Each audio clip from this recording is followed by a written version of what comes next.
পুরনো ঢাকায় যে ঘটনাটি ঘটে গেছে, যে ছেলেটি মারা গেছে বরঞ্চ তার সাথে হয়তো যুবদলের সম্পর্ক আছে, কিন্তু যে খুন করছে বা যে হত্যা করছে তাকে তো অন্য জায়গা থেকে, আমরা যেটা খবর পেয়েছি, অন্য জায়গা থেকে নিয়ে আসা হয়েছে। তাকে তাকে ধরা হচ্ছে না, ধরা হলো অন্যদেরকে অ্যারেস্ট করা হলো, তাকে ধরা হচ্ছে না, কি তাকে আসামিও পর্যন্ত বোধহয় করা হয়নি এখন পর্যন্ত।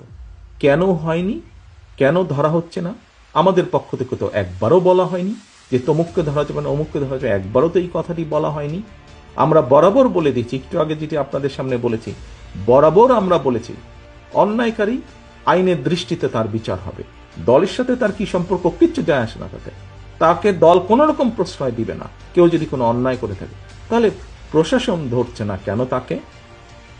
আমাদের এখানে রিজভী আহমেদ সাহেব পরিষ্কার বলেছেন, দলীয় অবস্থান থেকে আমাদের যা যা করা প্রয়োজন আমরা প্রত্যেকটি যেটি যেটি জেনেছি, তদন্তের পরে যাদের যাদের সম্পর্কে প্রমাণিত হয়েছে অভিযোগ, আমরা আমাদের দলীয় অবস্থান থেকে তাদের বিরুদ্ধে ব্যবস্থা গ্রহণ করেছি।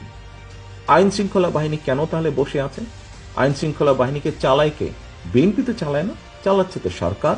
তাহলে সরকার কেন ব্যবস্থা নিচ্ছে না তাদের বিরুদ্ধে?